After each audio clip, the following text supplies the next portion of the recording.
Hello बच्चों, BA final sociology की class में आप सभी का स्वागत है।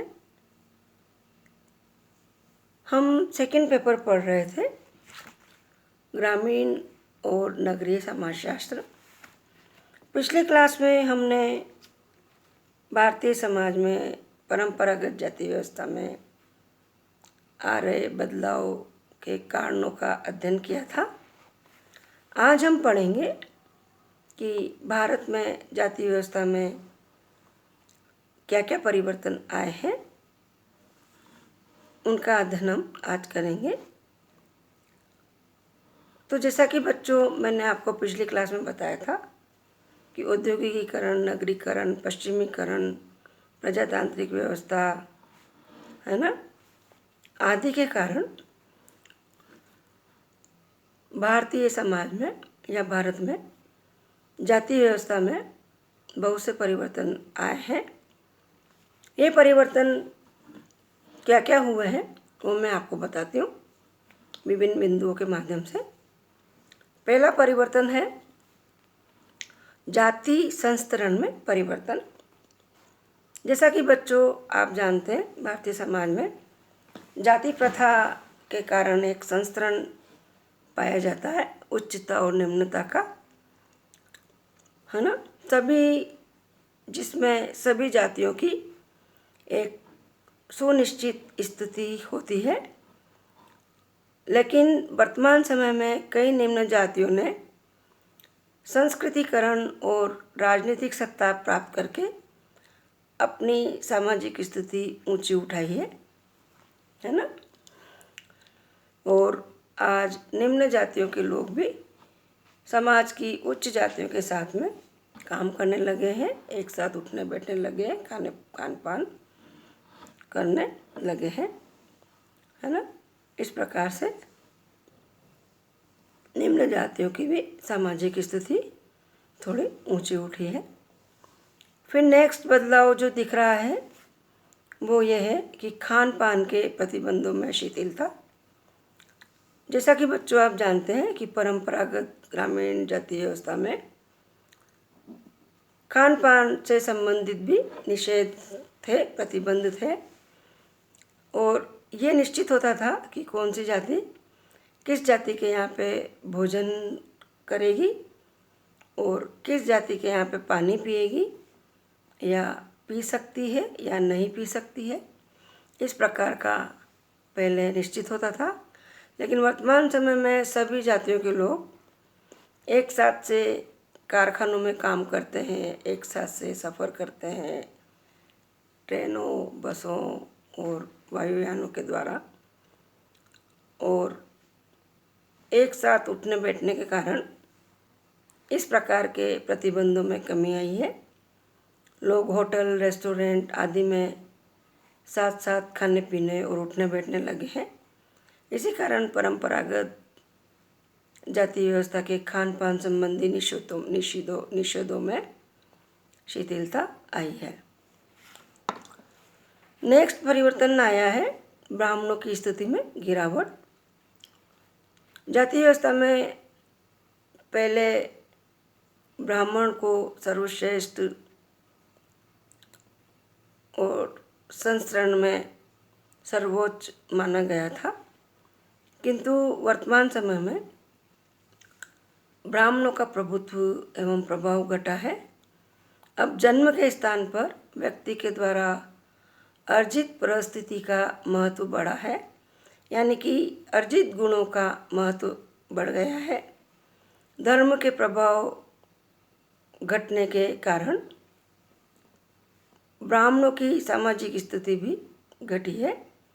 अब अनेक सरकारी और गैर सरकारी पदों पर कई ब्राह्मण भी निम्न जातियों के अधीन कार्यरत है, यानी कि निम्न जाति के लोग भी अच्छी शिक्षा प्राप्त करके उच्च पदों पर आसीन हो रहे हैं।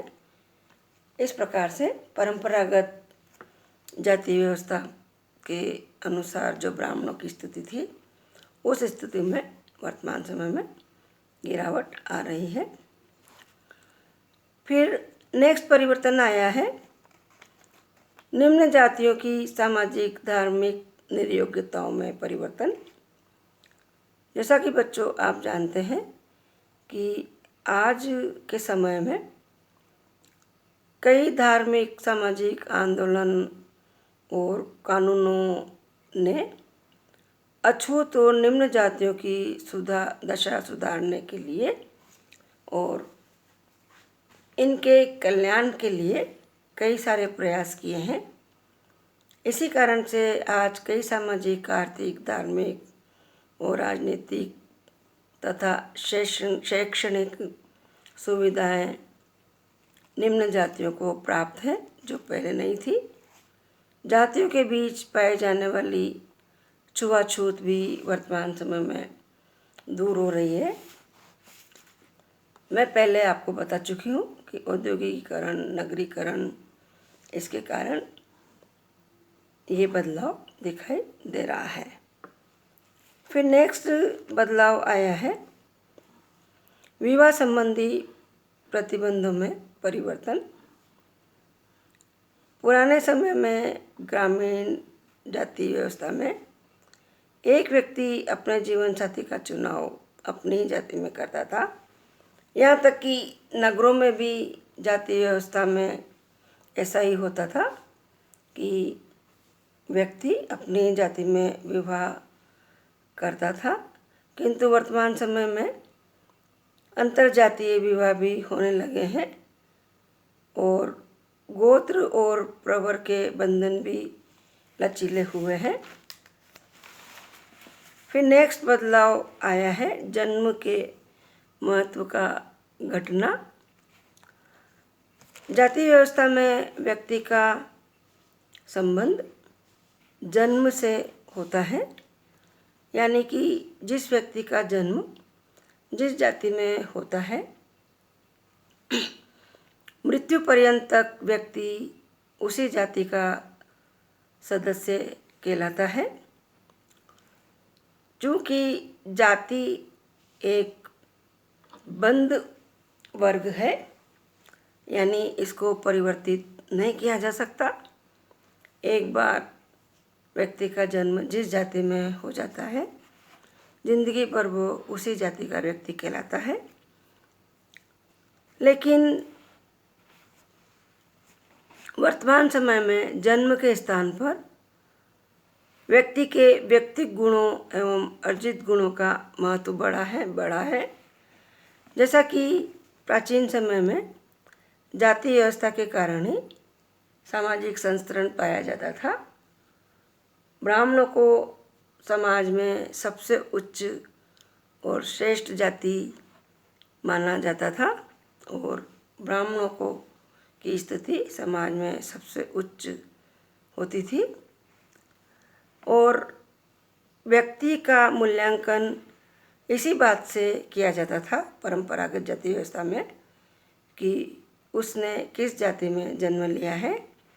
लेकिन वर्तमान समय में इन सब बातों के स्थान पर या जन्म के स्थान पर व्यक्ति के व्यक्तिगत गुणों का महत्व बढ़ा है, व्यक्ति के अर्जित गुणों का महत्व बढ़ा है कि व्यक्ति ने चाहे किसी भी जाति में जन्म लिया हो, भारतीय संविधान के समक्ष सभी व्यक्ति, सभी जातियां बराबर है और सभी को समान अधिकार प्राप्त है, समान व्यवसाय, समान रोजगार प्राप्त करने का, समान शिक्षा का। इसीलिए निम्न जातियां भी शिक्षित होने लगी और सरकारी प्रयासों से और अनेक सामाजिक सुधार आंदोलनों के कारण निम्न जातियों में भी जागरूकता आई और वो भी शिक्षित होने लगी तथा अपनी मेहनत के कारण अच्छी शिक्षा प्राप्त करके और उच्च पदों पर आसीन हुए निम्न जाति के लोग। इसके कारण उनकी सामाजिक प्रतिष्ठा में वृद्धि हुई और वर्तमान समय में जाति के द्वारा व्यक्ति का मूल्यांकन न करके इन अर्जित गुणों के आधार पर व्यक्ति का मूल्यांकन किया जाने लगा, है ना। तो इस प्रकार से देखा बच्चों आपने कि वर्तमान समय में भारत में परंपरागत जाति व्यवस्था में बहुत सारे नए परिवर्तन दिखाई दे रहे हैं। गांव में नगरों की अपेक्षा परिवर्तन की गति वैसे धीमी है ना। आज भी गांवों में जाति का प्रभाव स्पष्ट रूप से दिखाई देता है, लेकिन फिर भी गांव के लोग भी नगरों में जाकर के शिक्षा प्राप्त करने लगे हैं और नगरों में जाके व्यवसाय करने लगे हैं। इसलिए वो नगरों के लोगों से और अन्य पढ़े लिखे लोगों के संपर्क में आए हैं और इसी कारण से साथ साथ उठने बैठने लगे हैं, खाने पीने लगे हैं, एक साथ काम करना, एक साथ यात्रा करना। इन सब कारण से जाति व्यवस्था में बहुत परिवर्तन आ रहा है। गाँव के लोगों में भी वर्तमान समय में जाति व्यवस्था में बदलाव दिखाई दे रहा है। आज इतना ही, अगला टॉपिक अगली क्लास में पढ़ेंगे। Thank you.